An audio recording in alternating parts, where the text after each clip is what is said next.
What's the biggest lie in human history that people have been told? I'm 99% sure I signed away my soul as collateral to several companies. Your call is very important to us. Along with, we're experiencing a higher than usual call volume. Every company I've called in the last decade has told me this. It can't always be more than usual. I've been hearing this from my bank since I was a teenager for over 30 years now. I'm starting to think they might be lying to me. My bank still blames COVID for long wait times, even now. The war won't last long. When we go to the store to grab a few things, my dad always says, in and out, like in Iraq. Yeah, right. Israel is still dealing with the aftermath of the Six-Day War, and the US hasn't fully recovered from the Civil War yet. We're family, and we care about our employees. We're family really means you're expected to come in on your day off, and sometimes we'll treat you to a cupcake or something. Oh, and instead of giving you a raise, we'll throw a party and order pizza. But everyone has to chip in for it. There are hot girls in your area dying to meet you. Sure, buddy, but don't act like you've never ignored that message. Those poor girls are probably dead now, never having met you. Worse, they even follow me when I move to another state. I remember being a kid and seeing that ad when I first watched, I went to church and saw the girl I had a crush on. She was way older than me. She glanced at me for maybe half a second, and I thought, she's one of the hot girls. My computer knows she wants me. God, I was a stupid kid. You won't always have a calculator. This goes along with you need to learn cursive because adults write in cursive. What's that style doctors use? Looks like a seizure. It used to be true, but now everyone has a calculator in their pocket. Finances, science, medicine. Who finished college and tossed their calculator out? Before calculators, teachers probably said something like, you won't always have a slide rule. You have such a beautiful baby. I'm 35 weeks pregnant, and if my baby comes out looking like a little gremlin, I'm asking my best friend to be brutally honest. I think she'll be straight with me. If you work hard, you'll have a good and happy life. It's all about asterisk where asterisk you put in the effort. Someone can work half as hard as you and end up 10 times more successful. There's a Russian proverb for this. If hard work paid off, show me a rich donkey. If you elect me. This, along with religion, is one of the biggest historical lies. Political leaders have made false promises ever since we learned how to speak, and religious leaders have been crafting stories for just as long. They're not like you. They're lesser. They're not like you.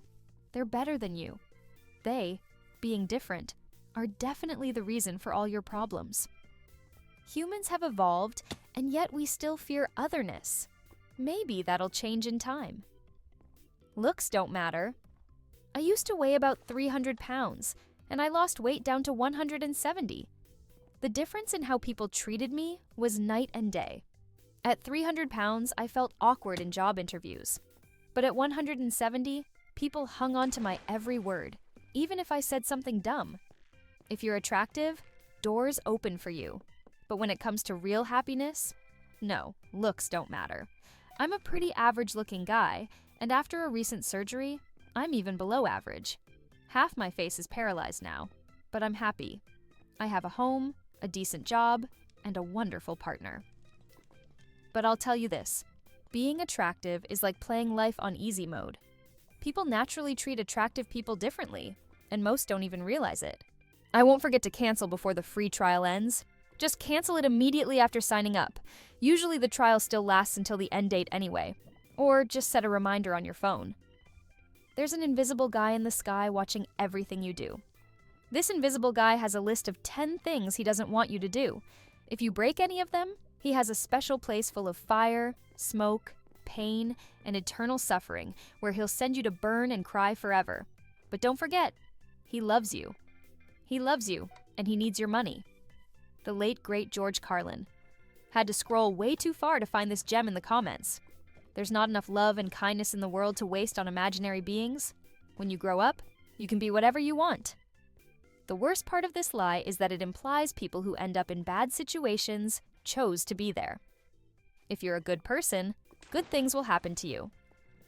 I actually think bad things happen more to the best people. I could confirm this with personal stories. Trickle-down economics. The only inaccuracy was the direction of the trickle. Otherwise, it worked exactly as intended. Money flows upward, just as they planned. Vaccines cause autism. Screw these gullible idiots. I still can't believe the Lancet published Wakefield's study.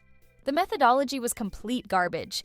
Just 12 non-randomly selected kids who likely already had some degree of autism and were subjected to invasive tests without informed consent. Even though they later retracted the study, the Lancet became complicit in a hysteria that harmed thousands, especially children. The study should never have been published. We've recently updated our phone menu. Yeah, right, I'm just hitting 0 until I talk to a human. Weapons of mass destruction in Iraq. The Iraq War was a mistake, but it's surprising how few people know about Christopher Chivers' New York Times article. After the invasion, they did find large amounts of old nerve gas connected to missile and artillery shells. The CIA quietly removed and destroyed them to keep them from falling into terrorist hands. While the amount of WMDs was much lower than the US claimed to justify the invasion, it's not entirely true that there were none. Money can't buy happiness. Okay, maybe not happiness, but it can at least make you comfortably miserable. I'd say money won't make you happy on its own, despite the jokes about crying in a Mercedes. But what money does provide is stability and the freedom to pursue what you love. Still, that's not a guarantee.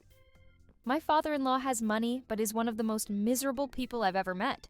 He has everything: time, freedom, a loving wife, successful kids, and yet he chooses to focus on the negatives. Thanks for watching. Let me know in the comments what you think is the biggest lie ever told to humanity. And don't forget to check out our other videos. Catch you next time!